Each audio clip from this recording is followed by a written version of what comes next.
Muy buenas tardes, sean todos bienvenidos en nombre de Se Dice Libertad, la Fundación Naumann y nuestro grupo de Se Dice Joven al comienzo de la academia para jóvenes que se inician en el pensamiento y la doctrina del liberalismo, que no es otra que provee prosperidad y bienestar a la sociedad.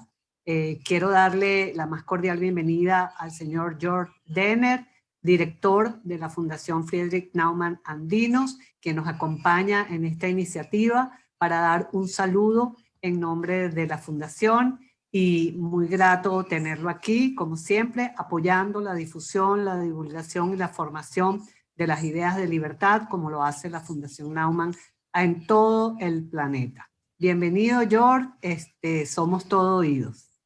Bienvenidos y muy buenas tardes a todos. Muchas gracias, Rocío, por tus lindas palabras.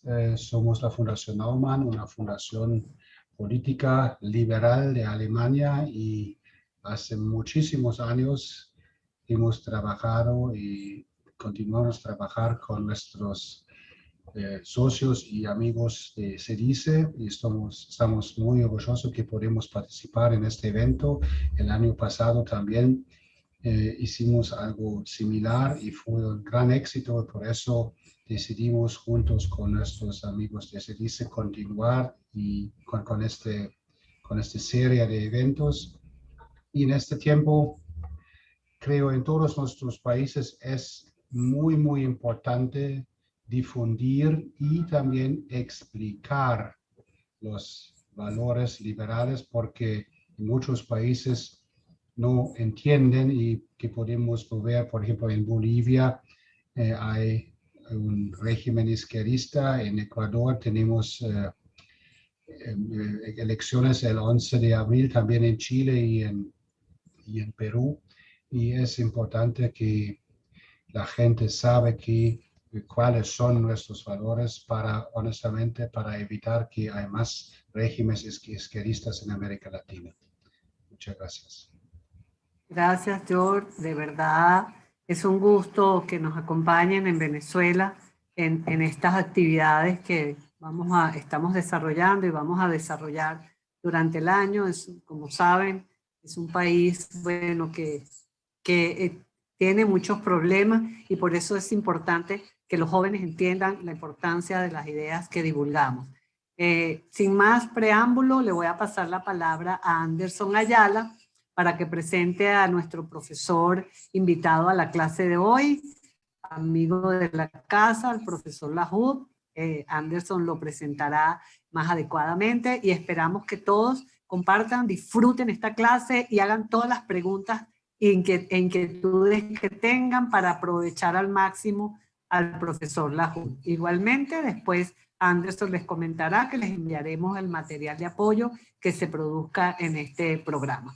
Muchísimas gracias y los dejo con Anderson Ayala de Se Dice Joven para que entonces abra la clase. Gracias, Rocío. Gracias. Gracias también al señor Joel por sus palabras de bienvenida de parte de la Fundación Friedrich Naumann. Bueno, ya Rocío me presentó a Anderson Ayala, coordinador del equipo de Se Dice Joven. Para mí es un gusto y un honor pues darles la bienvenida a esta primera jornada de la Academia de Se Dice, que ya, bueno, finalmente inicia, la larga espera ha terminado, así que pues hoy, bueno, iniciamos este trayecto, esta experiencia formativa para iniciarse en el liberalismo, como mencionó Rocío también. Me acompaña Paulina Sánchez, también de Se Dice Joven, la otra coordinadora. Gusto para mí también que ella esté. Y bueno, sin más preámbulos, comentarles entonces de entrada que pues hoy tenemos, como saben, la primera sesión teórica que va referida a la economía del libre mercado. Y para ello, bueno, tenemos a un profesor extraordinario, el profesor Daniel Lahoud. Él es economista, por supuesto, es doctor en historia también, es, bueno, miembro de Se Dice Libertad, amigo de la casa, y es profesor universitario en la Universidad Católica Andrés Bello y en la Universidad Central de Venezuela. Así que, bueno, sin más, recordarles que pueden hacer todas las preguntas, en el caso de aquí de Zoom, por el botón de preguntas y respuestas, y por el caso de YouTube las pueden hacer en el chat y ahí vamos a estar también pendientes. Así que bueno, espero que lo disfruten mucho y profesor Lahoud, quedamos en sus capaces manos ahora, así que bienvenido. Ok, bueno, muchas gracias. Gracias a todos ustedes, ¿no? Gracias a Se Dice Joven, gracias a Se Dice, a Rocío y a la Fundación Naumann por permitirnos iniciar este programa que, que ofrece Se Dice para divulgar las ideas de la libertad, ¿no? Y creo que a mí me toca la parte más teórica, ¿no? Me toca hablar de la economía de mercado, ¿no? Y yo preparé unas láminas muy sencillas para que nos ayuden un poquito para tener al- a- algún punto de apoyo y yo voy a apagar la cámara por si acaso, ¿ok? Y luego el, este, eh, ya va, a ver,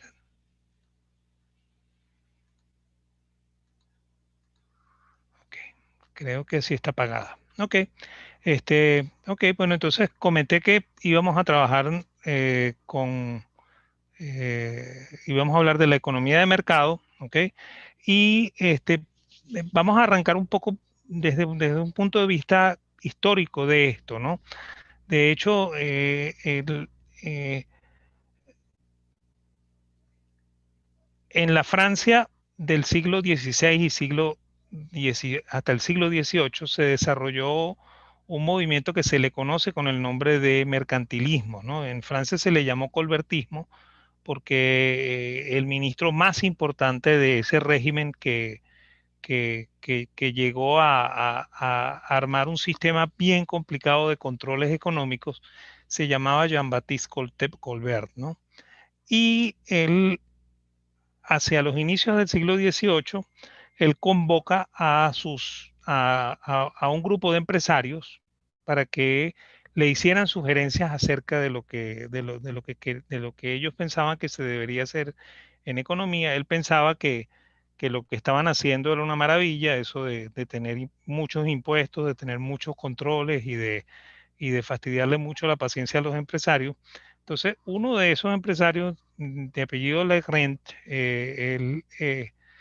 lo que le sugirió al ministro Colbert era que él quería hacernos faire. Eso es lo que le pide él, ¿no? Déjenos hacer, ¿ok? Y eso lo reseñó un personaje de la época, que era el marqués de Argenson, que se llama René de Boyer, y él comenta esta anécdota que luego va a ser tomada por Gornet, quien era maestro de Turgot, ¿ok? Y aquí hay que aclarar un poquito el término, ¿no? O sea, el término no, la ubicación ideológica de estos personajes, ¿no? Gornet era funcionario del gobierno francés, pero era un tipo que tenía una forma muy particular de entender la economía y eso se lo transmitió a Turgot, que quizás es uno de los más grandes genios que tuvo la economía en esos tiempos, ¿ok? Que es un contemporáneo de Adam Smith. Y ambos, a veces en los libros de historia del pensamiento económico, aparecen con el moquete de que son fisiócratas y ninguno de los dos es fisiócrata, ¿no? Gournay no pertenecía a la famosa secta de Quesnay y Turgot, aunque se reunía con la secta, él no era efectivamente un fisiócrata, ¿no?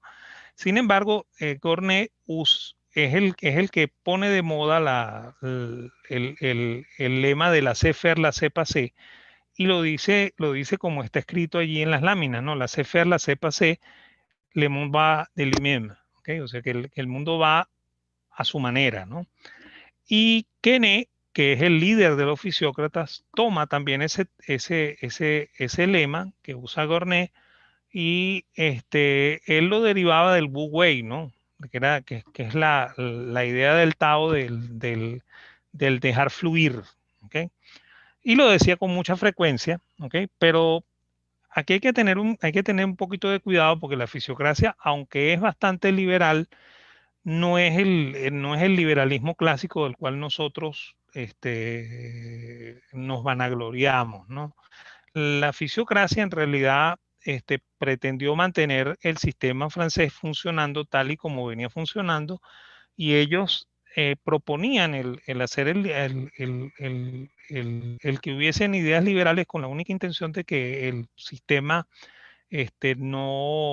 no colapsara, ¿no? El sistema del rey, ¿no? Ahora, la gran pregunta que uno se hace es, ¿qué es lo que es una economía de mercado, ¿no? Porque este, eh, hay gente que cuando uno le comenta algo de esto dice siempre, bueno, ¿y eso alguna vez se probó? ¿O eso existió? ¿O eso funciona? ¿Ok? Entonces, bueno, hay que decir varias cosas, ¿no? En primer lugar, ¿qué no es la economía de mercado, ¿no? En primer lugar, no es un sistema de equilibrio, ¿ok? Y eso vamos a tratar de desarrollarlo en las láminas de hoy. No es tampoco la anarquía, ¿ok? No es tampoco un sistema de abusos, ¿no? Como mucha gente se lo cree, ¿ok?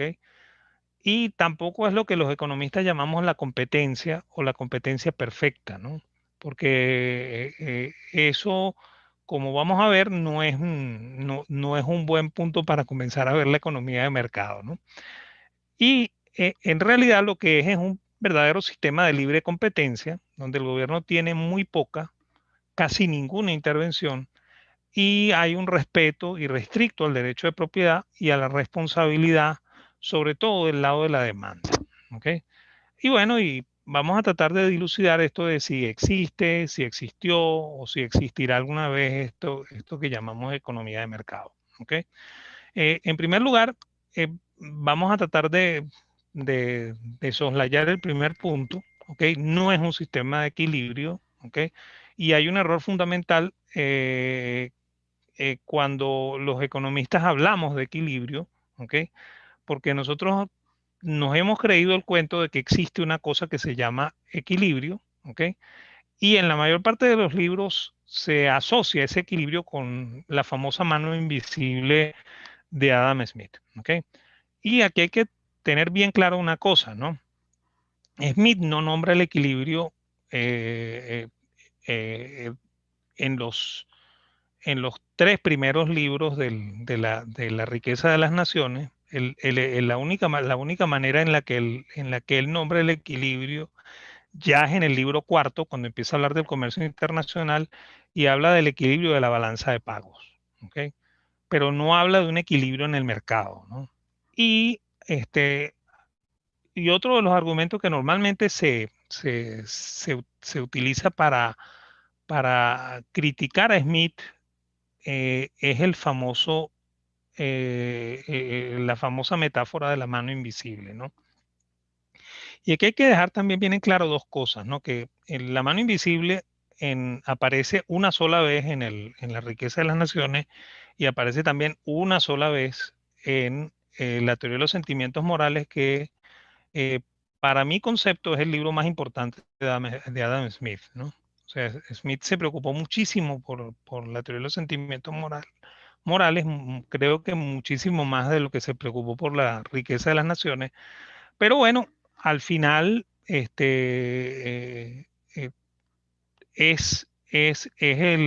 el inicio de lo que se va a llamar la economía política, ¿ok? Y ahí Smith plantea, ¿ok? Como dice allí en la página 554, la única vez que aparece la mano invisible en la riqueza de las naciones, y yo me voy a permitir leer lo que dice la lámina, ¿no? Dice, es verdad que por regla general él ni intenta promover el interés general, ni sabe en qué medida lo está promoviendo. Al preferir dedicarse a la actividad nacional más que a la extranjera, él solo persigue su propia seguridad, y al orientar esa actividad de manera de producir un valor máximo, él busca solo su propio beneficio. Pero en este caso, como en otros, una mano invisible lo conduce a promover un objetivo que no estaba en sus propósitos. El que sea así no es necesariamente malo para la sociedad. Al perseguir su propio interés, frecuentemente fomentará el de la sociedad mucho más eficientemente, mucho más eficazmente, que si de hecho intentase fomentarlo. O sea, así es como Smith nos plantea esta metáfora de la mano invisible, ¿no? Eh, este, hay muchos libros de economía en los cuales se dice que Smith está hablando de equilibrio, ¿ok? Y ya ustedes ven que por ahí no hay ninguna vez que el nombre, la palabra equilibrio, ¿no? Y hay otros libros, sobre todo en las primeras ediciones que se hizo de La riqueza de las naciones, en las primeras traducciones que se hicieron de La riqueza de las naciones, tanto al castellano como al alemán, ¿ok? Cuando habla de su propio beneficio, ¿ok? Normalmente utilizaban la palabra egoísmo, ¿ok? Y siempre fue mal interpretado Smith en este sentido, porque siempre se pretendió que la acción del empresario, que es lo que está explicando Smith con esa metáfora, es una acción puramente egoísta, ¿no? ¿Ok? Y realmente no lo es, ¿ok? De hecho, en la teoría de los sentimientos morales, Smith critica seriamente a Mandeville, que es un autor anterior a Smith y que escribió un folleto que se conoce con el nombre de la fábula de las abejas, ¿no? Y ahí él proponía que efectivamente lo que funcionaba era el egoísmo, ¿no? ¿Ok? Y Smith dice que no, que el egoísmo no es lo que funciona, pues, ¿ok? Y aquí habla de propio beneficio, ¿no? Y de hecho, si uno busca la palabra o sea, el texto en inglés, ¿ok? Aparece self-love, ¿ok? Y no selfish, ¿ok? Que es lo que sería egoísmo, ¿no? Y self-love lo que significa es autoamor o amor propio, ¿no? ¿Ok? Eso es lo que parece que Smith nos está diciendo, ¿no? ¿Ok? Ahora, eh, efectivamente Smith no está hablando de equilibrio, ¿ok? Y lo que nos interesa a nosotros, en el caso de lo que estamos viendo, que es la economía de mercado, el equilibrio en economía no existe, ¿ok?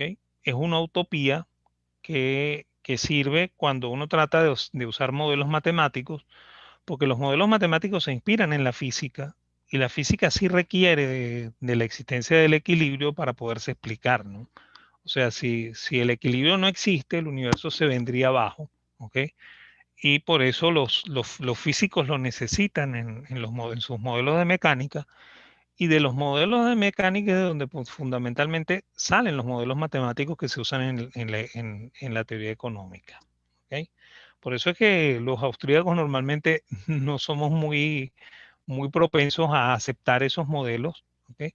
Porque son material que hemos tomado prestado de la física, eh, este, haciéndonos creer que la física puede explicar la economía, ¿no? ¿Ok? También hay que dejar en claro que no es anarquía, ¿no? Y en esto no quiero que los que se sienten anarcocapitalistas o que se declaren anarcocapitalistas se sientan mal por lo que les estoy diciendo, ¿ok? Porque efectivamente la no existencia de un equilibrio no significa que el sistema que está funcionando es un sistema anárquico, ¿no? ¿Ok? Más bien todo lo contrario, ¿no? Y de hecho, de esa metáfora de la mano invisible, de Hayek la toma, ¿ok? Y en eso hay que también hay que aclarar una cosa muy, muy importante, que es que esa idea no es exclusiva de Adam Smith, ¿no?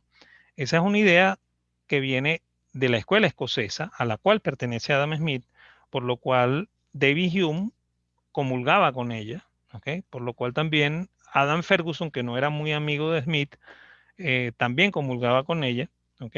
El profesor tanto de Hume como de Adam Smith, que era Francis Hutcheson, también comulgaba con esta idea de la mano invisible, y el primerito de la escuela escocesa, que es Carmichael, también comulgaba con la idea de la mano invisible, ¿no? ¿Y de dónde viene la idea de la mano invisible? Bueno, pues viene de los escolásticos españoles, o sea, de la escuela de Salamanca, quienes hablaban de la teoría de las consecuencias no intentadas, ¿no? Y eso es lo que efectivamente ocurre en la metáfora de Smith. O sea, el empresario no planea, ¿ok? Lo que va a conseguir, él planea otra cosa completamente distinta, ¿ok? Y cuando él se enfrenta al mercado, el mercado transforma su planificación inicial y eso llega a ser, eh, a dar un resultado que efectivamente no fue planificado inicialmente, ¿ok? Y eso es lo que Hayek retoma, ¿ok? Y lo llama orden espontáneo, ¿ok? Y él dice que eso ocurre porque el conocimiento es imperfecto, ¿ok? O sea, está desigualmente distribuido, ¿ok? Y sin embargo, ese conocimiento es lo suficientemente bueno como para que esto funcione. Ojo, siempre y cuando lo dejemos funcionar libremente, ¿ok? Este, yo aquí les voy a presentar una anécdota muy sencilla, ¿ok? En los años 40, la gente del gobierno soviético envió unos funcionarios a Inglaterra a ver cómo funcionaba la economía inglesa para ver qué podían adoptar ellos para llevárselo como idea a la Unión Soviética. Y una de las preguntas que uno de estos funcionarios le hizo a alguien del mercado es, pero ¿quién les dice a ustedes cuánto pan tienen que hacer? ¿Ok? Para que la gente quede completamente satisfecha, ¿no? Y entonces la respuesta del panadero a este funcionario ruso es que nadie, ¿ok? O sea, nadie les dice cuánto es lo que tiene que producir de pan. Eso es sencillamente el mismo mercado que te da señales, ¿ok?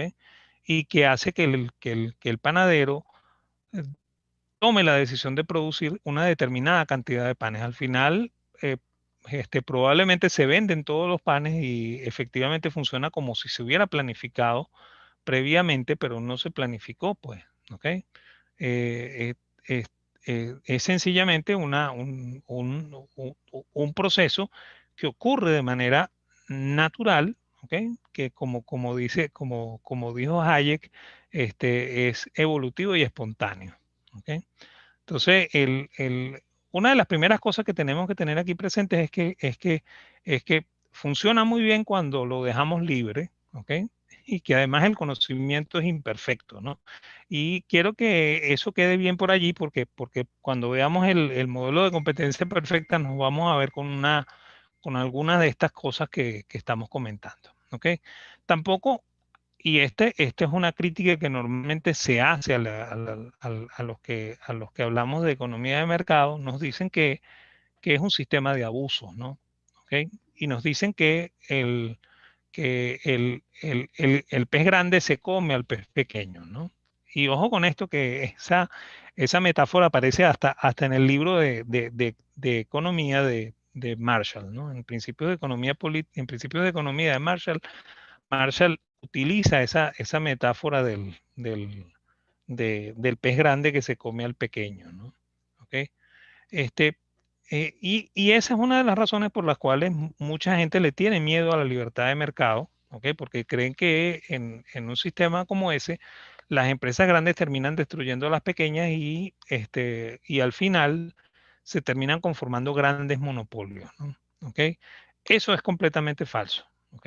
Si eso fuese verdad, ya existirían esos monopolios, ¿ok? Porque han habido varios momentos en la historia en los cuales ha habido bastante libertad de mercado y esa conseja que normalmente se dice nunca ha ocurrido, ¿no? Más bien han ocurrido cosas este, bastante contradictorias, ¿no? Con respecto a lo que se piensa aquí. ¿Ok? Y uno de los casos más emblemáticos quizás es el caso de Pan American, ¿no? Pan American era una línea aérea que probablemente los que nos están oyendo nunca oyeron hablar de ella, ¿no? Y esa línea aérea llegó a ser una línea muy grande, ¿ok? Y tener gran cantidad de aviones y rutas, ¿ok? Sin embargo, esa empresa terminó quebrando, ¿no? Y, y si fuese cierto eso de que las empresas grandes se tragan a las pequeñas y terminan conformando monopolios, entonces Pan American hoy en día no está, o sea, existiría todavía, sería un inmenso monopolio y no existirían las empresas de aviación pequeñas, ¿no? Entonces hay que tener bien claro este, esto, ¿ok? Y fundamentalmente también un poquito el lema que yo estoy poniendo allí por, para verlo de una forma un poco jocosa, de que no existen empresas Drácula, pues, ¿ok? O sea, no hay empresas que se traguen a las otras, ¿ok? Y que se conformen ellas solas en monopolios, ¿ok? De hecho, los austríacos tenemos la costumbre de decir en nuestras clases que los monopolios solamente surgen porque el gobierno los permite, ¿no? O sea, cuando el gobierno le da una determinada ventaja a una empresa, es cuando se está conformando el monopolio. O sea, el monopolio no se conforma solo, ¿ok? No hay posibilidades de que en un mercado se conformen condiciones monopólicas, ¿ok? Las condiciones monopólicas quien las da es el gobierno. Y bueno, este, eh, muy a pesar de ello, a veces ocurre que aunque el gobierno apoye una determinada empresa, esa empresa no termina adueñándose de una porción monopólica del mercado, ¿no? Y, y aquí hay que tener también bien claro una de las ideas de Mises, ¿no? Cuando Mises en la acción humana nos habla del mercado, él siempre dice que los empresarios que logran sobrevivir son aquellos que entienden que su función en el mercado es servir al consumidor, ¿no? Y mientras mejor sirvan al consumidor, su papel como empresarios lo hacen mucho mejor, ¿no? Y por supuesto, si el empresario no hace, ¿ok? Esto, o sea, no termina sirviendo al consumidor, el empresario tarde o temprano termina saliendo del mercado, ¿no? Porque es que es el mercado, el consumidor es el que al final toma la decisión, ¿ok? Y él es el que compra, ¿ok? Y eso también es una de las características fundamentales de una economía de mercado, que hay que tenerla bien clara, ¿no? Que el consumidor es el que decide, ¿ok? Y el consumidor es el que al final tiene la última palabra porque él es el dueño del dinero, ¿ok? Y eso hay que tenerlo presente, sobre todo cuando estamos pensando en un sistema de libre mercado, ¿ok? Ok, este, ahora sí, no es lo que los economistas llamamos competencia o competencia perfecta. ¿Ok?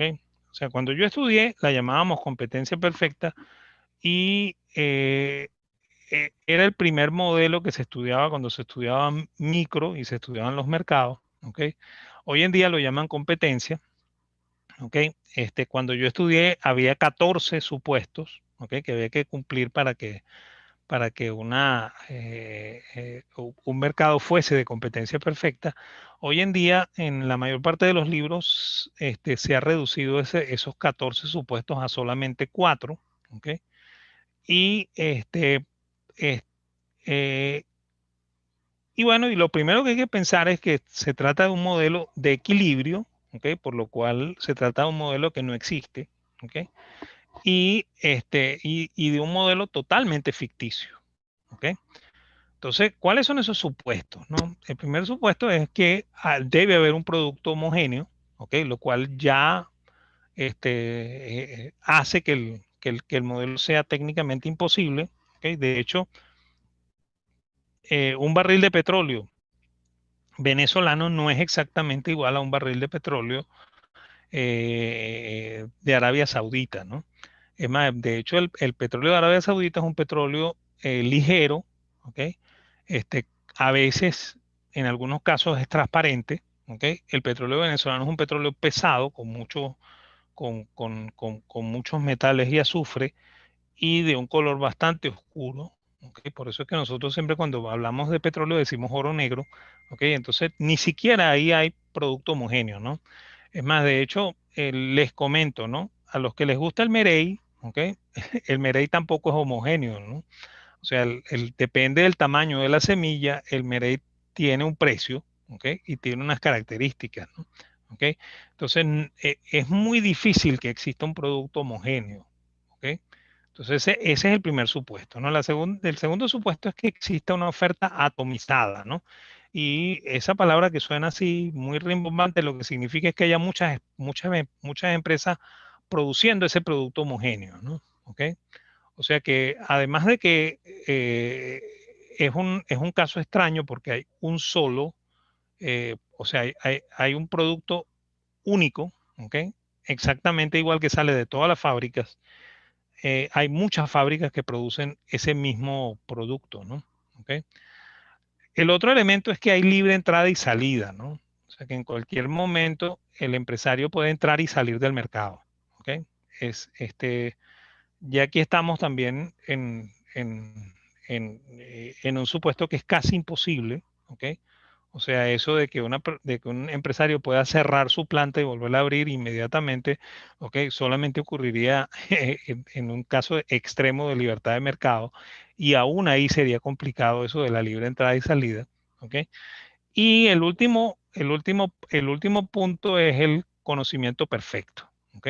Que como dijimos antes, hasta el mismo Hayek nos dice que para que funcione la mano invisible tiene que haber conocimiento imperfecto, ¿no? ¿Ok? Es más, de hecho, Hayek tiene una expresión muchísimo más interesante, ¿no? Ese conocimiento imperfecto es lo que permite que exista eh, especialización en el mercado, ¿no? Y es lo que permite que exista una perfecta división del trabajo, ¿ok? Ese conocimiento imperfecto. Entonces aquí nos están diciendo que debe haber conocimiento perfecto, ¿ok? Entonces fíjense, esos cuatro supuestos son técnicamente imposibles, ¿ok? Y el modelo de competencia perfecta también es un imposible, ¿no? O sea, porque de hecho, cuando uno la estudia en economía, la demanda es perfectamente elástica, ¿ok? Y además de eso, tiene precio único en todo el mercado, ¿no? Y si hay algo que no puede ocurrir en un mercado en el cual hay competencia pura, ¿ok? En el cual se ha llegado a un grado de, de ¿cómo se llama? De atomización tal que nadie tiene poder de mercado, ¿ok? Entonces los precios tampoco son únicos, ¿no? ¿Ok?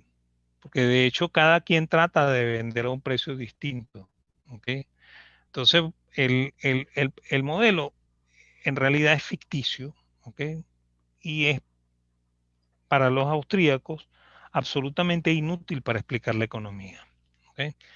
Y bueno, por supuesto, como la economía neoclásica sí lo admite, ¿ok? Sí lo acepta y dice que es el ejemplo a imitar. Entonces, eh, pretende que cuando el mercado se parece mucho a él, es cuando el mercado es perfecto, y cuando el mercado no se parece a él, entonces el mercado es imperfecto. ¿Ok? Y aquí hay que aclarar hay que aclarar un punto, ¿no? Los economistas austríacos fundamentalmente no hablamos nunca de un mercado perfecto, ¿ok? Tampoco hablamos de un mercado imperfecto, ¿ok? Nosotros hablamos del mercado tal y como es, ¿no? Con un proceso, ¿no? Y, y de hecho el mercado no es perfecto, sino que es perfectible, ¿no? O sea que el mercado se va perfeccionando con la misma acción de los individuos que actúan en él, ¿no? Porque los individuos que actuamos en él, ¿ok? Lo que hacemos es aprender a través de ese proceso. Pues el proceso de mercado es un proceso en el cual todos los participantes, el productor, los consumidores, ¿ok? E incluso los que no producen y tampoco consumen, ¿ok? Aprenden, ¿ok? Por un fenómeno de ensayo, acierto y error, ¿ok? Entonces, mientras todo ese proceso es lo que va generando el verdadero mercado, ¿ok? Y que lo va haciendo cada vez mucho más perfecto, mucho más eficiente, ¿ok? Bueno, por supuesto, cuando el mercado no es perfecto en la teoría económica es que se habla de fallos del mercado, ¿ok?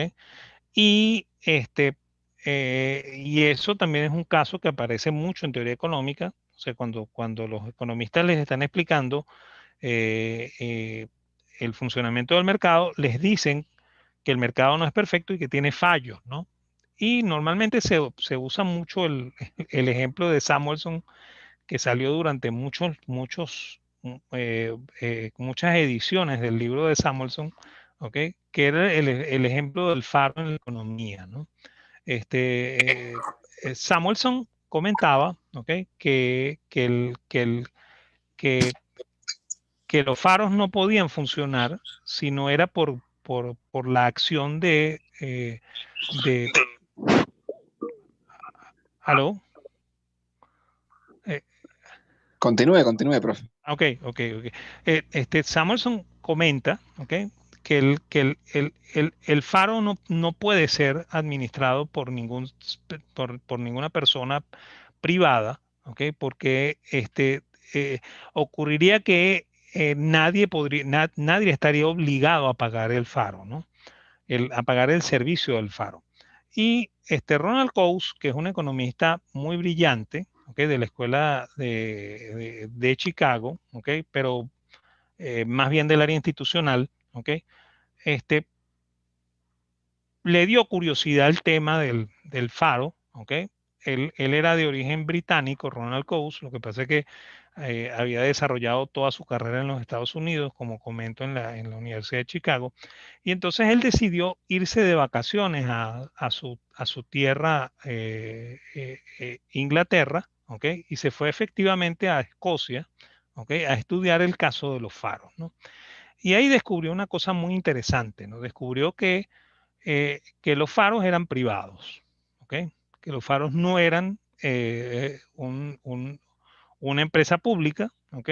Que tampoco eran pagados por el gobierno y que los faros efectivamente cobraban por su servicio, ¿ok? Este, ¿Qué era lo que ocurría en la realidad, ¿no? Bueno, por supuesto, un barco que pasaba por ahí por la zona por donde estuviera el faro se aprovechaba del faro y seguía hacia adelante, y a ese probablemente el servicio de faros no le cobraba, ¿no? Pero cuando el barco llegaba al puerto, a cualquiera de los puertos escoceses, entonces había una tarifa que había que pagar cuando se atracaba el barco, que era una tarifa que incluía el servicio de los faros, ¿ok? Entonces, de esa manera era como el faro era resarcido, ¿ok? Y efectivamente no había faros administrados por el gobierno, sino que los faros eran absolutamente privados, ¿ok? Manejados por la administración de los puertos, y los puertos cobraban esa tarifa a los barcos que atracaban en el puerto, ¿no? Y por supuesto, si el barco no atracaba en el puerto, bueno, no pagaba el servicio, pues, ¿ok? Pero de esta manera el faro funcionaba como una empresa común y corriente, ¿no? Entonces, bueno, eso se los explico para que vean que efectivamente lo que muchos economistas dicen que son fallos de mercado, en realidad no son fallos del mercado, en realidad son fallos de la regulación.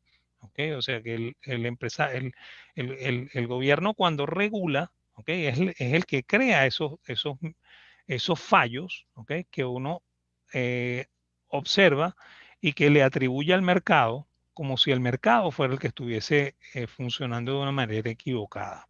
¿Ok? Entonces, ese caso es bien interesante tenerlo presente, porque no es el único caso en el cual se habla de un bien público, ¿ok? Sin que ese bien público lo sea efectivamente. ¿Ok? Ahora, este, eh, ¿qué es lo que sí es qué es lo que sí es una economía de mercado? ¿Ok? Una economía de mercado es una economía libre, ¿ok? Es decir, donde el oferente puede ofrecer todos los servicios que quiera a sus consumidores, ¿ok? Y los consumidores puedan decidir si aceptan ese bien o no lo aceptan, ¿ok? Y aquí hay que tener algo bien claro, ¿no? nosotros lo vivimos porque de alguna manera nos encontramos con reclamos que salen por las redes sociales, ¿ok? Contra determinadas empresas porque porque las empresas venden a un determinado precio o porque las empresas hacen esto o hacen aquello, ¿ok? Y es por ejemplo, estuvo bastante sonado en las semanas anteriores que como el país tiene problemas muy serios con la disposición de billetes, ¿ok? Y la gente eh, eh, ha terminado por dolarizarse transaccionalmente. Entonces, hay algunas empresas que no tienen la manera de darle vueltos a las personas que quieren comprar en dólares, ¿no? Entonces, la gente pide regulación, ¿ok? Como si los empresarios están obligados a devolver el vuelto en dólares, ¿ok? Cuando los empresarios efectivamente no tienen o sea, no tienen billetes de baja denominación y tampoco tienen monedas, ¿no? Y aquí pasa una cosa muy curiosa, ¿no? Por ejemplo, la mayor parte de los venezolanos, y lo cuento a manera de anécdota, ¿ok? Porque cuando las clases eran presenciales, yo hacía una cosa muy particular en mis clases. Yo ponía a circular un billete de $1, ¿ok? Y ponía al mismo tiempo a circular una moneda de $1, ¿ok? Porque hay unas monedas de bronce que, que circulan en la economía norteamericana y que valen exactamente lo mismo que un billete de dólar, ¿no? Y bueno, después que ambas cosas circulaban por el salón, y estoy hablando de un salón de economía, no un salón de filosofía ni de ninguna otra especialidad, ¿ok? Yo le preguntaba a los alumnos que qué era lo que ellos preferían, ¿no? Que si ellos preferían la moneda o si preferían el billete, y casi en su inmensa mayoría todos los alumnos preferían el billete que la moneda. A mí eso me causa mucha risa, ¿no? Porque yo crecí en un ambiente en el cual las monedas eran mucho más valiosas que un billete y que efectivamente la gente prefería una moneda de plata de 5 bolívares, ¿ok? O una moneda de plata de 1 bolívar que el billete de 5 bolívares que trató de sacar varias veces el Banco Central de Venezuela con muy sonado fracaso, ¿ok?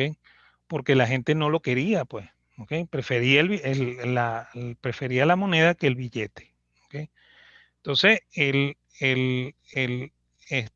a mí me da mucha curiosidad que los venezolanos hemos perdido esa costumbre de utilizar monedas y yo no sé qué piensan ustedes, ¿no? Pero para mí es mucho más valioso una pieza de bronce que un pedazo de papel, por muy pintado y muy bonito que se vea, ¿no? Entonces, eso hay que tenerlo bien presente, ¿no? Ok, este, ¿cómo funciona entonces una economía de mercado? ¿Ok? La economía de mercado requiere de un gobierno pequeño, ¿ok? Y un gobierno pequeño significa un gobierno que cobra pocos impuestos, ¿ok? Y que gasta poco dinero, ¿ok? Esa es la única manera en la cual puede funcionar una economía de mercado bien, ¿no? Por supuesto, si el gobierno es pequeño, ¿ok? Requiere menos impuestos, ¿ok? Al requerir menos impuestos, nosotros, los consumidores, tenemos mucho más dinero tanto para ahorrar como para invertir, ¿ok?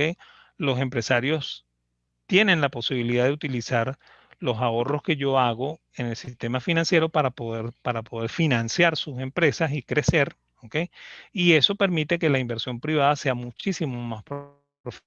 Efectivamente, si las empresas todas funcionasen con administración privada, los servicios y los bienes estarían mucho mejor dispuestos, ¿ok? Y funcionarían de una manera mucho más eficiente, ¿no? Este, en- en- Probablemente la audiencia aquí es muy joven, ¿ok? Y no recuerda cuando CanTV era privada, ¿ok? Y funcionaba mucho mejor que lo que funciona hoy siendo una empresa pública, ¿no? Y así pasa con todas las empresas, pues, o sea, cuando la empresa es privada, funciona mucho mejor, ¿no? De la misma manera, pensando un poco en la luz eléctrica, ya que hace 2 días aquí en la zona por donde yo vivo se nos fue la luz a eso de las 5 de la tarde y no regresó sino hasta las 11 de la noche. Entonces, también, ok, me acuerdo muy bien que cuando el servicio de luz eléctrica era provisto por la Electricidad de Caracas en Caracas, ¿ok? Nos avisaban, ¿ok? Y uno podía meterse o sea, leer en el periódico en qué zona se interrumpía el servicio eléctrico y de qué hora a qué hora, y uno podía planificar, ¿no? Porque era una empresa privada que en una medida mucho más importante respetaba al consumidor que hoy, en la cual la luz eléctrica no nos dice en absoluto si nos van a cortar o nos van a permitir funcionar, ¿no? ¿Ok? Y bueno, en mi caso me pasa, ¿no? Uno de los miedos que a mí me da cuando yo estoy dando este tipo de conferencias es que, y si la luz se nos va, ¿ok? Porque si la luz se nos va, es imposible dar un tipo de conferencia de estos, ¿no? Y de la misma manera, y si el servicio de Internet nos falla, ¿ok? Bueno, en un sistema en el cual el sistema funciona con empresas privadas, probablemente esas complicaciones disminuyen, ¿no? ¿Ok? Entonces, bueno, el, eh, si el gobierno gasta menos, ¿ok? Y fundamentalmente estamos hablando de gasta menos porque el gobierno no está metido en todo, ¿ok? Ese gobierno requiere de menos impuestos para funcionar, ¿ok? Y eso hace al gobierno mucho más pequeño, ¿ok? Y entonces el gobierno se puede dedicar a las funciones básicas de un gobierno, ¿ok? ¿Qué es lo que se requiere para que una economía de mercado funcione? Pues, ¿cuáles son las funciones básicas? Bueno, proteger la propiedad privada, ¿ok? Y evitar que la persona que me vaya a robar, ¿ok? O a quitarme algo de mi propiedad, ¿ok? No lo haga, ¿ok? Si lo hace, ¿ok? Entonces viene la segunda función del gobierno, que es la función policial de ponerlo preso, ¿ok? Y después vendría la tercera función, ¿ok? Que no es directamente del gobierno, ¿ok? Pero sí es provista, ¿ok? Por los gastos del gobierno, que es la función judicial, en la cual ese individuo se le castiga de una manera ejemplar para que efectivamente no altere este sistema que estamos llamando de libre mercado. ¿Ok? Entonces, una de las cosas que se requiere para que la economía funcione bien es que el gobierno sea pequeño, ¿ok? Y que haya un verdadero clima de libertad, ¿ok? Donde los empresarios puedan descifrar las señales de los precios, ¿ok? Y ojo con esto, ¿no? Para los economistas austríacos esto es terriblemente importante porque las señales de los precios, ¿ok? Me permiten a mí tener una visión, ¿ok? Eh, particular de la estructura de producción, ¿ok? Y poder tomar las decisiones que yo tengo que tomar como empresario dentro de esa estructura de producción para servirle a la comunidad, ¿ok? Entonces, eso es lo que se necesita para que la economía de mercado funcione, ¿no? Un gobierno pequeño, que no cobre impuestos, que se dedique a sus verdaderas labores, que tampoco gaste mucho, ¿ok? Y un sistema de absoluta libertad, ¿ok? Para que los precios se formen libremente y para que los empresarios puedan descifrar esas señales que son los precios, ¿ok? La otra pregunta que nosotros habíamos dejado por ahí es si esto existió alguna vez, si esto existe, si esto existirá, ¿ok? Fíjense, eh, podríamos decir que no existe indefinidamente la economía de mercado. Pero sí existió, ¿ok? En algunos momentos existe y yo espero que en algunos momentos también en el futuro siga existiendo, ¿no? Este, eh, Antes del siglo XVIII y a mediados del siglo XIX en Gran Bretaña se desarrolló, ¿ok? Un campo interesantísimo de crecimiento económico que en la historia se relata con el nombre de la Revolución Industrial, ¿no? Ahí se formaron muchísimas empresas nuevas, ¿ok? Se crearon sistemas de producción nuevos, ¿ok? Se adelantó muchísimo en tecnología, ¿ok? No solamente en Inglaterra, ¿no? Muchas de las tecnologías se desarrollaron en Francia y terminaron aplicándose en Inglaterra, ¿ok? Porque efectivamente en Inglaterra había un clima de excesiva libertad económica, ¿ok? Y estamos hablando de antes del siglo XVIII y hasta mediados del siglo XIX, ¿no? Después cuando ya estamos adentrándonos en el siglo XIX, empezaron a ocurrir eventos de protección, ¿ok? El gobierno empezó a darle proteccionismo a las empresas británicas, ¿ok? Y eso obligó lentamente a ir subiendo las tasas de impuestos, por lo cual el sistema británico dejó de ser lo que en algún momento nosotros llamamos libre mercado, ¿ok? Desde ahí, ¿ok? En el caso británico, o sea, Inglaterra no se empobreció, ¿ok? Porque esto pasó, pero tampoco hubo una creación intensa de capital como la que ocurrió en la primera, ¿ok? Y en la segunda revolución industrial. El caso norteamericano es un caso bastante curioso, ¿ok? Porque en los Estados Unidos no funcionó un sistema de libertad económica absoluta, ¿ok? Sin embargo, cuando se desarrollaron los Estados Unidos, que es hacia finales del siglo XIX y principios del siglo XX, ocurrían varias cosas, ¿no? O sea, al sistema de proteccionismo que ellos tenían, ¿ok? Porque tenían aranceles muy altos, ¿ok? O sea, los aranceles son los impuestos que se le cobran a las personas que importan o que exportan, ¿ok?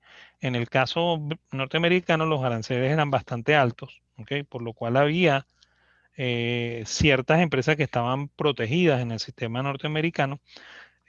Sin embargo, sí ocurre la feliz coincidencia de lo que estábamos diciendo, pues, de que su gobierno era pequeño, ¿ok? Los impuestos eran bajos, ¿ok? Y eso permitió que se formara una gran cantidad de ahorro, ¿ok? Y ese ahorro después fue canalizado en la forma de inversión, y esa es la razón por la cual los Estados Unidos logró desarrollarse, ¿ok? A finales del siglo XIX y principios del siglo XX, ¿ok? Ya en los inicios del siglo XX empezaron a ver ciertos, ¿cómo se llama? Ciertos lamparazos de intervención gubernamental hasta que en el año 1933, cuando Roosevelt toma el poder, efectivamente aplica muchísimos controles económicos, ¿ok? Y bueno, técnicamente ahí la economía norteamericana dejó de ser absolutamente libre, ¿no? En los países de Asia eso también pasó después de la Segunda Guerra Mundial, ¿okay? Fundamentalmente Singapur, ¿okay? Corea, ¿okay? Crecieron muchísimo después de la Segunda Guerra Mundial, y también ocurrió un fenómeno muy parecido al fenómeno norteamericano, pues, o sea, eran países que tenían cierto grado de proteccionismo, ¿okay? No tan excesivo como el que llegamos a tener en Venezuela, ¿ok? Pero hubo un pequeño, o sea, sí hubo un pequeño proteccionismo, pero eso se combinó con gobierno muy pequeño, ¿ok? El gobierno no intervenía en la economía, ¿ok? No hacía, este, no cobraba impuestos muy altos, y eso permitió una creación de una estructura de capital bien interesante, por lo cual los países asiáticos se desarrollaron, ¿ok? En ese periodo hacia finales del siglo XX, ¿no? En Latinoamérica esto no ocurrió, ¿ok? O sea, en Latinoamérica hubo varios casos muy curiosos. El caso de Chile en el siglo XIX, que creció de manera muy importante porque repitió el evento de gobierno poco interventor, bajos impuestos y libertad de mercado, ¿ok? Luego, a finales del siglo XIX, el experimento chileno se vino abajo con con la entrada de las ideas socialdemócratas y en las cuales Chile comenzó a elevar los impuestos, a crear toda una estructura ¿cómo se llama? ¿Cómo se llama? De solidaridad social, que al final acabó con la prosperidad chilena, ¿no? ¿Ok? El caso venezolano es un caso bastante anecdótico, ¿no? O sea, cuando el general Juan Vicente Gómez gobernaba, ¿ok? A pesar de que era una dictadura férrea, ¿ok? Él se preocupó mucho por mantener el gasto público a raya, ¿ok? Los impuestos no eran muy altos, con la única excepción de que los aranceles nuestros eran excesivamente elevados, ¿ok? Y eso permitió que cuando entraron las empresas petroleras en Venezuela hubiese muchísimo crecimiento económico. Nosotros lo experimentamos de una manera bien sonora. O sea, Venezuela pasó de ser un país profundamente pobre en el siglo XIX a un país que se estaba enriqueciendo a mediados del siglo XX, hacia casi finales del siglo XX. Y desde el año de 1936, después de la muerte de Gómez, cada vez los gobiernos fueron más interventores, cada vez los gobiernos fueron más, ¿cómo se llama? Más concentradores de poder, gastaban mucho, cobraban cada vez más impuestos por más cosas, ¿ok?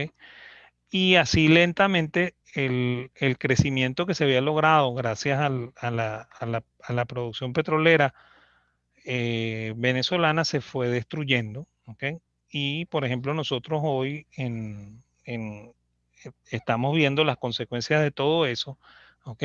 Y probablemente nosotros le echamos la culpa a los últimos gobiernos, pero esto es un daño que se viene fraguando sobre la economía venezolana desde los años 40, ¿no? Desde cuando se comenzaron a hacer serias intervenciones económicas, elevaciones de impuestos, profundización de la intervención del gobierno en la economía y un crecimiento excesivo de nuestro gobierno, ¿no? Hoy en día Venezuela comparte con los países comunistas el tener un tamaño del Estado, este, diríamos, faraónico, ¿ok? Y esa es la razón por la cual probablemente la economía venezolana no crece, pues, ¿ok? Entonces, bueno, para que eso se revierta, ¿ok? Sí hay que hacer muchas cosas, ¿no?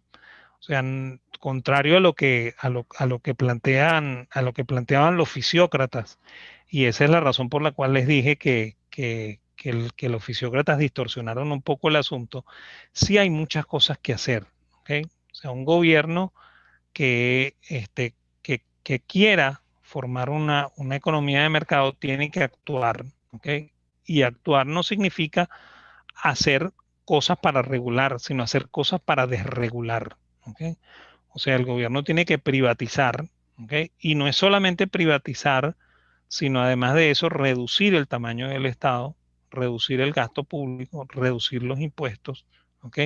Porque esa es la única manera en la cual la economía venezolana puede tener futuro, ¿no? Y esa es la manera en la cual una economía de mercado funciona. Pues, o sea, si el gobierno llega a ser pequeño, ¿ok? Su gasto público se disminuye y sus impuestos son lo suficientemente bajos como para permitir que todas las personas tengan una estructura de ahorro importante, es que la economía puede desarrollarse y puede llegar a propender salud y bienestar para la población. ¿Ok? Entonces, eso nos debe llevar a la conclusión de que este, en una economía de mercado debe haber derechos claros de propiedad, ¿ok? Es decir, una legislación que permita no beneficiar a nadie y tampoco perjudicar a nadie, ¿ok? Además de eso, debe haber un sistema de fijación de precios absolutamente libre, que como les dije, es lo único que permite que la estructura de producción funcione, ¿ok? El gobierno debe abandonar la idea de planificar y regular en exceso, ¿ok?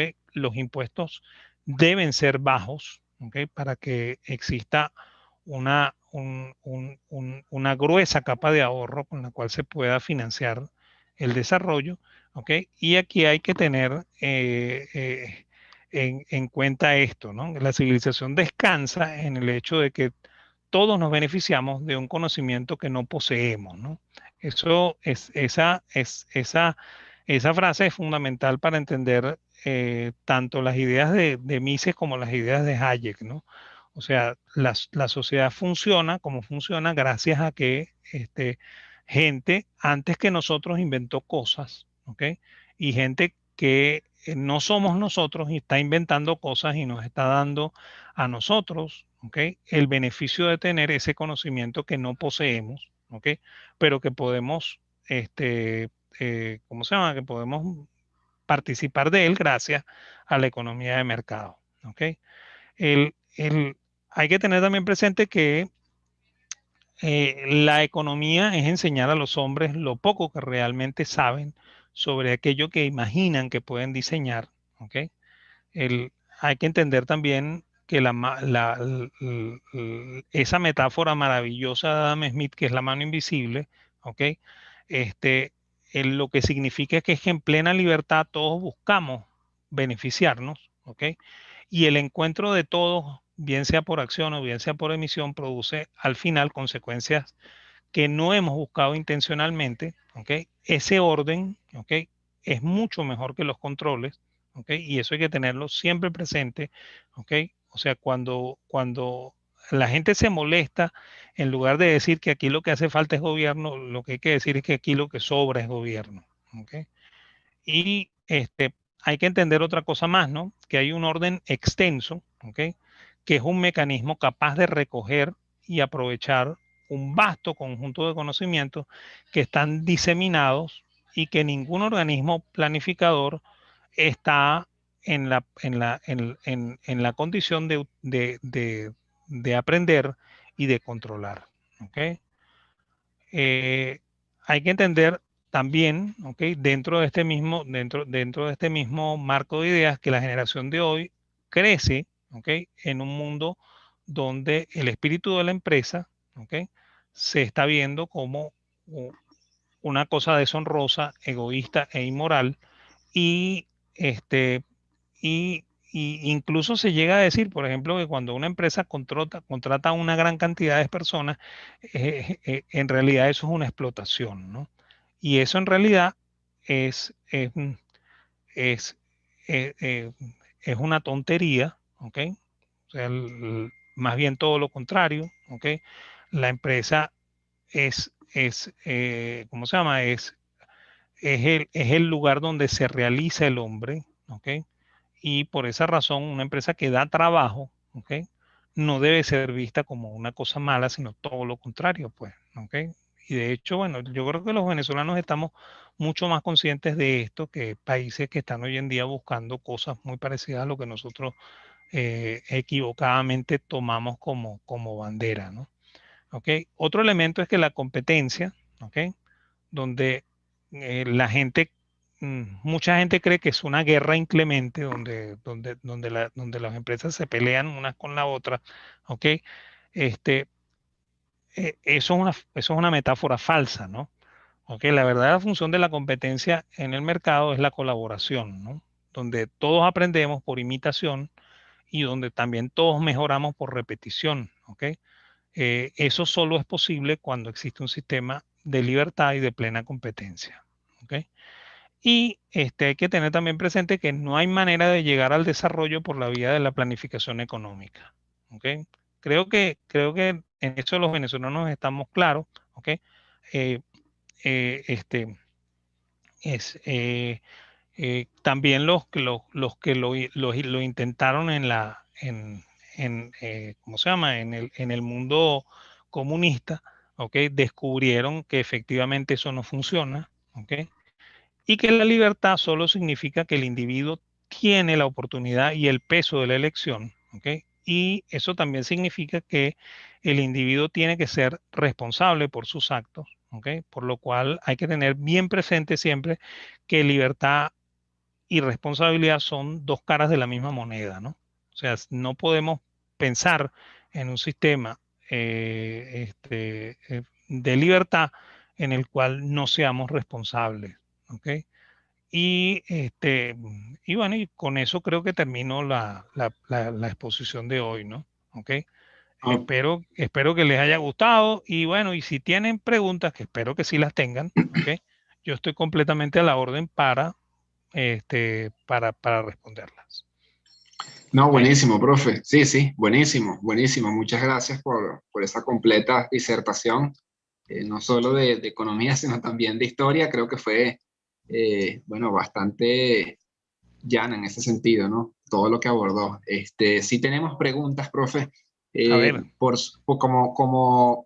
Bueno, como recuerden que hay varios temas, digamos, la temática de la academia tiene varias charlas. Hoy vamos a hacer las que estén referidas nada más a este tema, porque sí he visto varias que son, que creo que van más hacia otros temas, tal vez un poco más políticos, que se pueden hablar incluso en la siguiente sesión, que ya es propiamente la naturaleza bueno, de la apuesta teórica para el próximo miércoles. ok, Yo lo que voy a hacer es que voy a agrupar, porque veo que hay muchas por el mismo sentido. Entonces, bueno, creo que justamente para ahorrar un poco de tiempo, ya que estamos tal vez un poco pasados, eh, por ejemplo, por aquí, eh, dentro del tres que coinciden, profe, se la hago así, que la plantearon un poco al inicio. ¿Por qué se dice que no existe equilibrio justamente en la economía de mercado?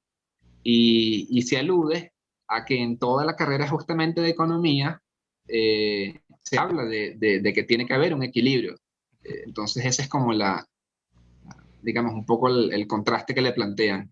Si tenemos la respuesta con la mayor brevedad posible, profe, buenísimo, bueno, para tratar de responder las más que podamos. vamos a ver cómo explicamos eso. Fíjate, Mises tiene un ejemplo bien, o una metáfora bien curiosa, ¿no? Él dice que el equilibrio solamente existe en la oscura soledad de la tumba, ¿ok? Cuando estamos muertos hay equilibrio, ¿ok? El mercado es una cosa viva, ¿ok? Y en esa cosa viva no puede haber equilibrio. Hay constantemente se está rompiendo el equilibrio, ¿ok? Constantemente se está tratando de conseguir de nuevo el equilibrio, ¿ok? Que son las tendencias eh, del mercado a buscar esas condiciones de equilibrio, pero constantemente el empresario con su creación, ¿ok? Destruye ese equilibrio, ¿ok? Y lo lleva a una nueva situación, ¿no? Y eso es lo que Hayek llama orden espontáneo, ¿ok? Por eso es que no existe el equilibrio, pues, ¿ok? Yo entiendo perfectamente el drama que tienen en la cabeza los alumnos que están estudiando economía con respecto a esto, ¿no? Porque a mí me pasó, ¿ok? Yo comento mucho esto. A mí me pasó muy parecido que a Menger, ¿ok? Menger, el primer trabajo que consiguió después que se graduó de abogado fue de periodista en dos periódicos, ¿ok? En el Lambert Zeitung y en el Wiener Zeitung. Y en el Wiener Zeitung le tocó trabajar toda la parte económica del periódico y le tocó ir a la bolsa. Y cuando él fue a la bolsa, se encontró con que la bolsa no podía ser explicada con lo que él había estudiado de economía en la universidad. ¿Ok? Y bueno, yo invito a los alumnos que abran las páginas de internet y busquen la bolsa de Nueva York y traten de aplicarle su conocimiento económico a la bolsa de Nueva York para que vean cómo no funciona, ¿no? Porque efectivamente el equilibrio no existe, pues. El equilibrio es una cosa difusa que se arma a cada momento y a cada momento se destruye, ¿ok? Porque efectivamente así es como funciona el mercado, pues el mercado es una cosa viva, ¿ok? Que constantemente está dando vueltas y repitiéndose sobre sí misma. ¿Ok? Ok, profe. Otra pregunta que tenemos por aquí, profe, que creo que es como bastante también pertinente. Si digamos, al menos en la teoría y también en la práctica, porque va relacionada, si podría darse economía de libre mercado sin Estado. Creo que es un poco anarcocapitalista esa pregunta, pero se la dejo. Bueno, yo sé que es bastante narcocapitalista. Yo creo que no es posible, ¿ok? Porque los seres humanos no tenemos ese nivel de, ¿cómo se llama? De cultura para vivir en una sociedad anarquista, ¿no? O sea, para tú vivir en una sociedad anarquista tendrías que ser eh, suficientemente respetuoso de la libertad de los demás para que eso funcione, ¿no? Y eso no necesariamente pasa, pues, o sea, puede ser que yo lo sea, ¿ok? Pero eso no garantiza que el vecino mío lo sea, ¿no? Y entonces el vecino mío, al ver que no hay ningún mecanismo de contención, él salta la barda, viene aquí, me roba el computador y se lo lleva, ¿no? Entonces ya ahí se acabó toda la libertad de mercado, ¿ok? Porque en realidad están acabando con mi propiedad, ¿no? Entonces siempre se necesita, nos guste o no nos guste, y eso, a quien hace la pregunta lo invito a que se lea el libro Liberalismo de von Mises, porque ahí von Mises explica con bastante claridad que es necesario que exista un gobierno porque hay personas que no pueden vivir sin que haya un mecanismo de coacción que los obligue a portarse bien. ¿Ok? Hay personas que no necesitamos el gobierno, pero no todos son Daniel Lahoud. ¿Ok? Entonces, por esas razones por las que yo no soy anarcocapitalista, pues. Bueno, muy buena respuesta, profe. Bueno, también le mandan bastante saludos y felicitaciones por su excelente disertación. Nos preguntan por material. Les vamos a hacer en vivo el correo de bastante material digitalizado que tenemos justamente sobre el tema, así como la presentación, así que eso no se preocupen. Le plantean por aquí, profe, o sea, aquí una conectada países en los que se aplique o en los que se tengan modelos lo más parecidos posibles a la economía de mercado y en el caso solano, ¿cuál considera usted que pudo ser el gobierno que más cercano estuvo a eso?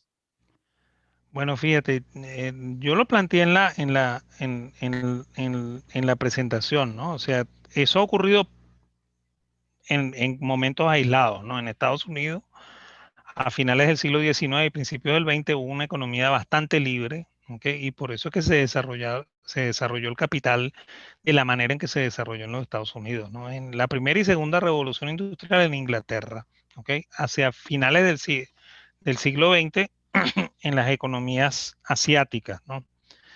Y en Venezuela ocurrió cuando el general Juan Vicente Gómez y podríamos decir que hasta López Contreras, ¿no? Cuando ya después de López Contreras ya empezaron a poner impuestos y a hacer ciertos grados de intervención económica, ¿ok? Que fueron dándole al traste al desarrollo que se venía obrando, ¿no? Ojo que la economía siguió creciendo, ¿no? ¿Ok? De hecho, creció hasta los años 70, ¿ok? En los 70 definitivamente colapsó, ¿ok?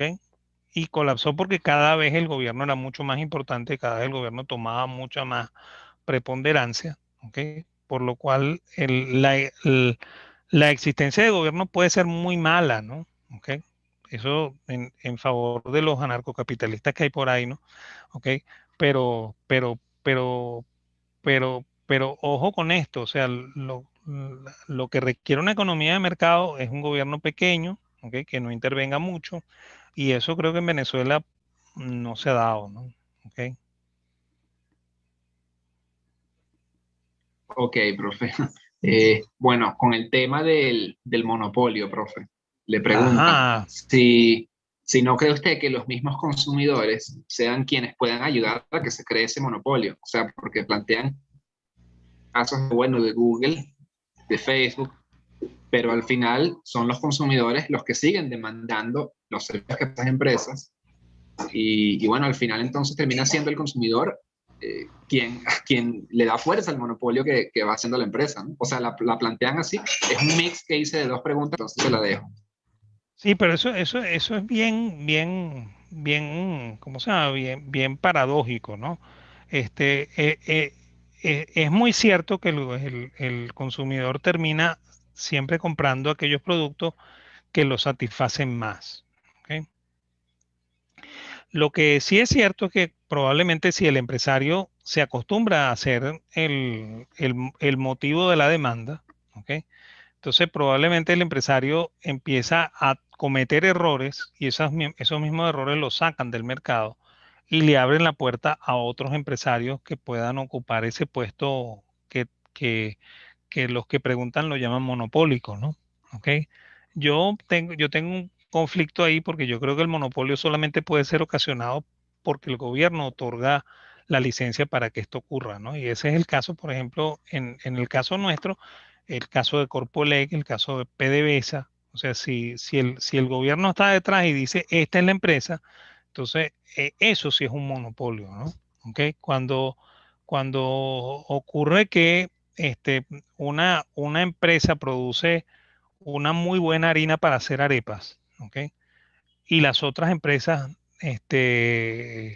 no producen la misma calidad de harina, ¿ok? Entonces esa empresa pareciera que tuviera un monopolio, pero no lo tiene, ¿ok?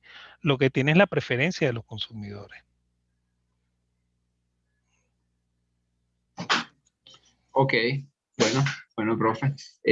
Bien, bueno, esa era como creo que un poco la idea de la pregunta, hacerlo reflexionar. También le plantean por aquí una un poco más directa, que creo que más o menos estuvo expuesta en la disertación, pero que igual pues vale la pena hacer como ese pequeño listado, tal vez. Le preguntan plantear condiciones para que Venezuela coja entonces o para que en Venezuela se implemente, mejor dicho, una economía lo más parecido posible a de libre mercado. O sea, ¿cuáles serían los primeros pasos? Bueno, mira, lo primero que tiene que haber es un gobierno que haga muchas cosas, ¿no? O sea, ojo que es todo lo contrario de lo que la gente se imagina, ¿no? No es el laissez-faire, ¿ok? Sino que tiene que haber un gobierno que esté dirigido a formar una economía de mercado y ese gobierno tiene que actuar vendiendo las empresas que hoy en día son propiedad del gobierno, ¿ok? Y reduciendo el tamaño de cada una de las oficinas gubernamentales, ¿no? Decir, mira, esto no funciona bien, hay que cerrarlo, ¿ok? Y yo te voy a poner un ejemplo allí, pues. O sea, siempre la gente habla mucho de los casos de Noruega y de Suecia, ¿ok? En Noruega bueno, fundamentalmente en Noruega, ¿ok?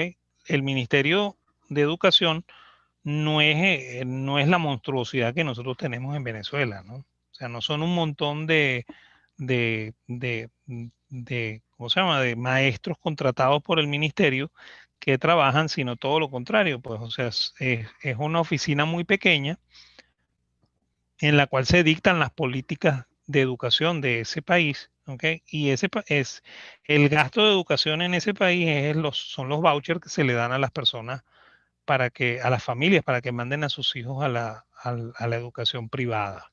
¿Ok? Entonces, ahí tienes un caso, pues, de un gobierno que tiene que actuar, ¿no? ¿Ok? Pero, ojo, actúa sin intervenir exageradamente, ¿no? ¿Ok? Estamos. Ok, bro. Súper, súper claro. Hay otra pregunta aquí, profe, que creo que también puede dar para mucho para mencionar, la plantean. Si en el caso, de nuevo, viendo los monopolios, esas grandes empresas son las que pueden pagar buenos salarios e invertir en investigación. Pero si eso es así, entonces, si las empresas están en competencia perfecta, ¿no habría oportunidad para aumentar los salarios? Bueno, fíjate, Primero que la competencia perfecta, como la planteamos los economistas, es un absurdo, ¿no? Es una cosa que no existe, ¿ok? O sea, no ha existido ni va a existir jamás, pues. O sea, es más fácil que exista la economía de mercado a que exista la competencia perfecta, ¿ok? Ahora, lo que sí ocurre en la realidad es un poco lo que en un principio dijiste cuando iniciaste la pregunta, ¿no? O sea, puede ocurrir que existan empresas muy grandes que pueden pagar muchísimo en investigación y desarrollo y conseguir mantener una situación de preferencia del público que la gente interpreta como si fuera un monopolio, ¿no? ¿Ok? Pero sin embargo, fíjate, si la empresa gasta ese dinero en investigación y desarrollo, y esa investigación y desarrollo está dirigida a cada vez ofrecerle un producto que más satisfaga las necesidades del consumidor, entonces eso no es un monopolio, ¿ok? Eso es una situación en la cual el beneficiado es el consumidor y, ojo con esto, en una economía de mercado, quien se beneficia de verdad es el consumidor, no el empresario. Entonces, bueno, el empresario que se logra beneficiar es aquel que beneficia mejor al consumidor, ¿ok? Y creo que esa sería ¿cómo se llama? La mejor situación que pudiera ocurrir en una economía de mercado, pues. ¿Ok? Al contrario a pensar que eso es monopolio, pues. Ok, ok, profe. Bueno, vamos a hacer entonces ya las últimas dos preguntas, profe, A ver, por el tiempo. Como son más o menos parecidas, se las voy a hacer ambas y cualquier cosa le puedo recordar alguna en el transcurso de la respuesta. ok, La primera es el tema del proteccionismo, que se han dado casos de países que acogen economías de libre, que sí se han dado casos, perdón, de países que acogen economías de libre mercado, pero que eventualmente terminan acogiendo también el proteccionismo y ponen de ejemplo el caso de los Estados Unidos en los últimos años. Y le plantean también cómo justamente, no, digamos, cómo eh, relacionar que una economía de mercado puede funcionar en democracias que pueden tener tantos problemas, democracias deficitarias, como es el caso de muchos países de América Latina, bueno, que sigan por medidas más intervencionistas y reguladoras. Se las dejo. ok, bueno, fíjate. En el primer caso, bueno, Estados Unidos es un caso en el cual la economía ha crecido bastante y tiene proteccionismo, ¿no? Y siempre ha tenido proteccionismo, ¿no? Tuvo proteccionismo en el siglo XIX, tuvo proteccionismo en el siglo XX, ¿ok? Sin embargo, ese proteccionismo no es tan profundo como lo ha sido, por ejemplo, en Venezuela, ¿no? O sea, te explico para que, para que veas un poco el caso, ¿no? Nosotros en Venezuela tuvimos empresas que producían cemento, ¿ok? Y el cemento en Venezuela era un negocio excesivamente rentable, ¿ok? Porque nosotros teníamos ventaja absoluta en la producción del cemento, ¿ok? Y eso permitía que Venezuela produjera muy bajo costo el cemento, ¿no? Sin embargo, además de eso, el gobierno le dio una ventaja a los productores de cemento creando eh, una cosa que se llamaba en el viejo arancel venezolano la nota uno, ¿no? Que era que todas las personas estaban eh, impedidas de importar cemento, ¿ok? A menos que el gobierno les diera una autorización directa, ¿ok? Entonces, eso permitió que el cemento de más bajo costo de todo el Caribe se vendiera al más alto precio de todo el Caribe, ¿ok? Entonces, cuando tú proteges demasiado a una empresa, quien termina perjudicándose es el consumidor, ¿ok? Y no la empresa, ¿ok? Entonces, por esa razón es por la que en Estados Unidos existe proteccionismo, pero no se ha llegado a los extremos abusivos en los que se llegó, por ejemplo, en el caso venezolano. ¿Ok? Entonces, esa es la razón por la cual en algunos países sí ha funcionado medianamente esto de la protección, ¿ok? Y ese es el caso norteamericano y el caso también asiático, ¿no? O sea, en Asia no hay la prohibición absoluta de importación, se abre el mercado, ¿ok? Y se permite que entre como competencia, ¿no? Hay casos también muy emblemáticos, ¿no? Y el caso de Chile es uno, ¿no? ¿Ok? Ya que estabas hablando de los casos latinoamericanos, ¿no? Cuando comenzaron las reformas, después del golpe que le hicieron a Allende, en Chile, eh, después de pasar por el intento de reponer el proteccionismo y todas las cosas que originalmente funcionaron en la democracia chilena antes de Allende, ¿ok? La dictadura de Pinochet cambió de idea, ¿ok? Y le pidió a los chicos que llaman Chicago Boys para que los ayudaran, ¿no? Entonces, una de las cosas que ellos hicieron fue abrir absolutamente el mercado chileno a la importación de todo lo que se quisiera, ¿ok? Y a que se produjera efectivamente lo que tuviera más ventaja en Chile, ¿no? Y ellos muy sabiamente ubicaron la ventaja chilena estaba en la agroindustria, ¿no? Y bueno, y le dijeron a las personas, miren, si usted es capaz de competir con el exterior, ¿ok? Sígalo haciendo, ¿ok? Nosotros le vamos a ayudar a usted en el siguiente, en la siguiente política, ¿no? O sea, nuestros consulados alrededor de todo el mundo van a ser la vitrina a través de la cual usted va a vender sus productos, ¿ok? Y así es como Chile empezó a crecer de nuevo, ¿no? ¿Ok? O sea, no se le otorgó proteccionismo a las empresas, se redujeron los aranceles casi a cero, ¿ok? Y en Chile se cerró, por ejemplo, la industria de ensamblaje de vehículos, ¿ok? Ahí habían 3 ensambladoras de vehículos y las ensambladoras cerraron. Y en Chile tú puedes comprar cualquier carro dentro de la medida de tus posibilidades, pues. ¿Ok? Puedes comprar un carro económico y si tienes mucho dinero te puedes comprar un carro carísimo, ¿ok? Porque en Chile no hay aranceles de importación, pues. ¿Ok? Y al mismo tiempo, bueno, Chile hoy en día exporta una gran cantidad de productos agroindustriales. De hecho, no hace mucho, hace como 5 años, están exportando también aceite de oliva, ¿ok? Que era una cosa que siempre, cuando uno pensaba en el Mediterráneo.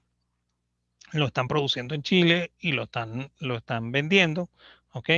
Y lo venden, como te comenté, pues a través de los consulados, pues, o sea, los consulados sirven como vitrina para que estos productores difundan los productos que se producen en Chile, ¿ok? Porque Chile siempre ha tenido una ventaja en la parte agroindustrial, ¿no?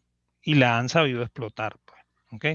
En el caso venezolano hay que estudiar en qué tenemos ventaja, ¿ok? Y hacer una cosa muy parecida a la que hicieron los chilenos, pues. ¿Ok? Si lo hiciésemos, probablemente este país sería otro, pues.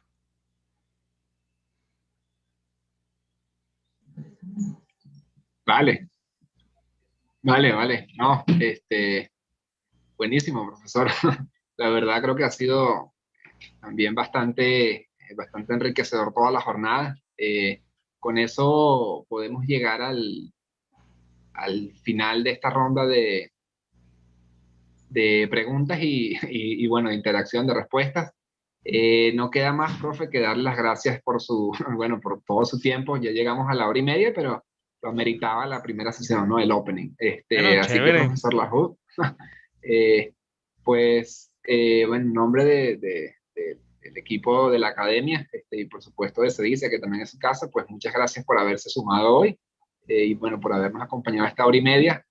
Recuerden entonces que les vamos a estar enviando material por el correo entre hoy y mañana. Y bueno, los esperamos el miércoles que viene para la siguiente sesión teórica del liberalismo versus marxismo con Neomar Hernández, pueden seguir y etiquetar en redes si quieren, arroba se dice en Twitter y arroba se dice libertad en Instagram y arroba se dice joven en Twitter e Instagram. Así que, profesor Lahud, de nuevo, un honor haberlo tenido y pues le reitero mi agradecimiento también en nombre de todos los participantes.